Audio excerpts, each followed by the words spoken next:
There's an active shooter on your campus. You hear the gunfire, the screams, the voices in distress. Your only objective is to keep yourself and your students alive. You have just moments to react. What do you do? In this presentation, we'll look at your 3 best options to surviving an active shooter attack. You can run, you can hide, you can fight. Let's begin with the first of our 3 survival strategies. Run. No matter where you are during an active shooter attack, if it's safe to do so, your first thought should be to escape. Always have a destination for your escape route. Ideally, it should be off campus, away from danger. You'll want to put as much distance between yourself and the active shooter as you possibly can. The run strategy is only appropriate when it doesn't put you or your students at greater risk. You must first try to determine your proximity to the shooter. If you see the shooter is at one end of the campus and you have the opportunity to run the other way, take it. We're going to be leaving this room very quickly. Line up over here. Leave all belongings behind. Line up over here. Keep everyone quiet. Your leadership will guide your students through their escape. Form the group into a line. Make sure all cell phones are silenced. Prior to fleeing your classroom, check the area outside. A small mirror can help you see down the hallway while still providing you safe cover. Leave only when you're certain that you have a clear path to escape. Follow the selected evacuation route. Move quickly and deliberately. Break your escape route into short segments. This helps to keep everyone together and allows you to keep a watchful eye out for the shooter. Along the way, you may encounter others.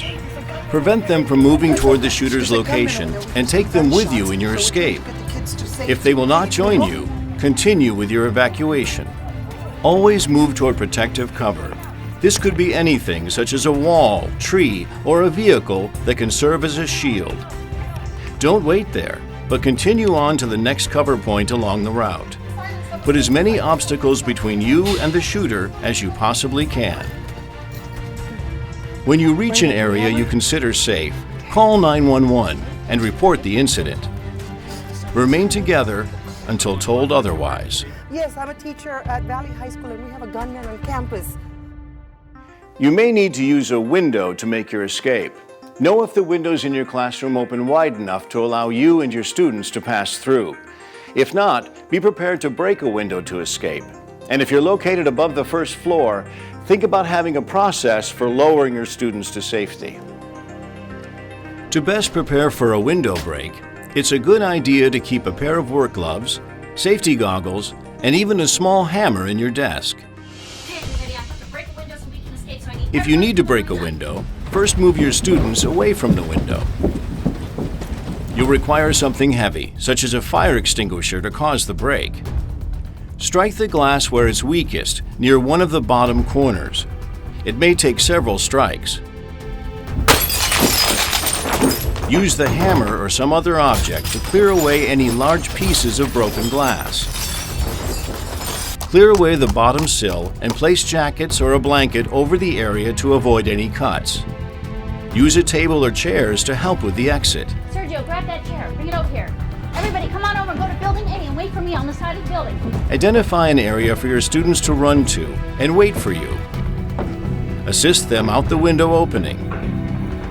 You should be the last person to exit the classroom. Use the hide strategy when safe evacuation is not possible. Hiding involves seeking cover in as secure a location as possible. We want the shooter to either bypass our area completely or make it too difficult for him to seek us out. So before you actually come up, hiding is very similar to our existing policy of lockdown. It can involve a number of tactics.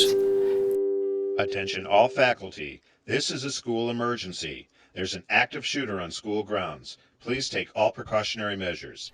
We want to make our area appear unoccupied. All right, everything's If going it's to be safe okay. to do Stay so, put. lock your door. Shut Hey, and lock Jose, all windows. Daisy, you guys get the windows, please? Put heavy paper over windows and draw your blinds and curtains.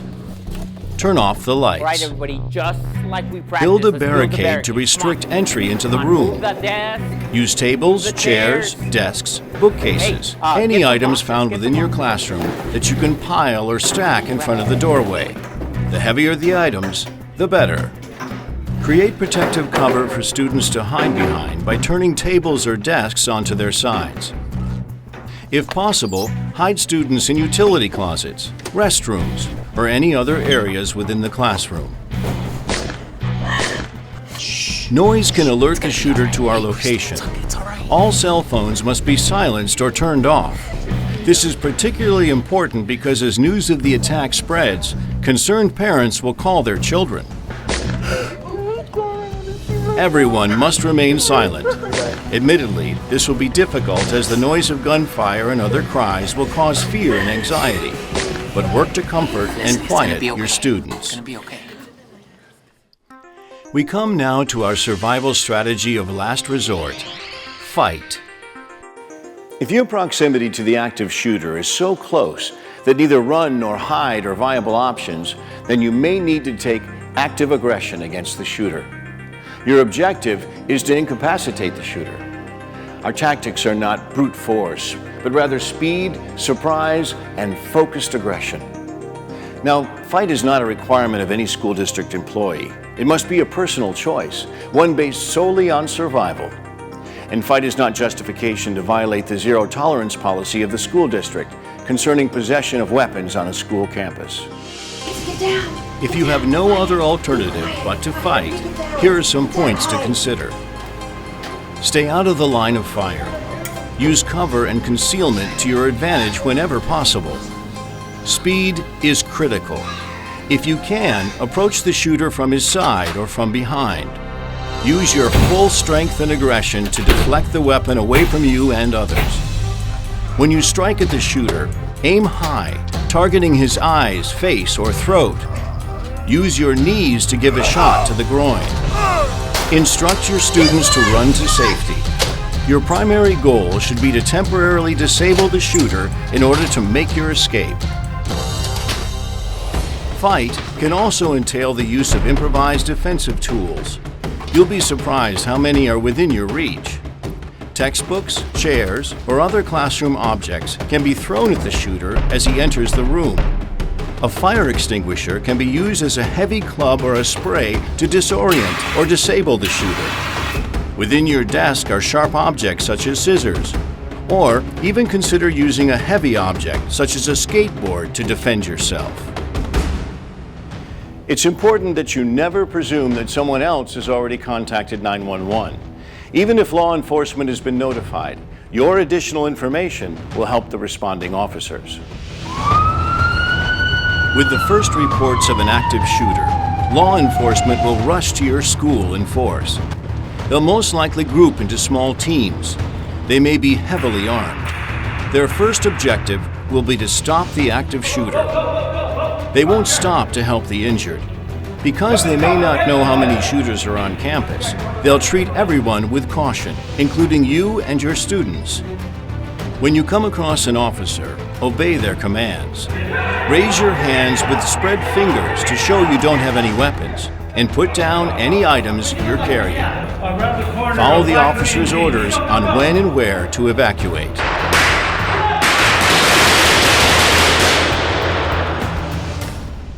Having an action plan in advance of an active shooter incident is your first step toward survival. Begin by taking a physical inventory of your classroom. Identify possible ways to escape, such as doors or windows.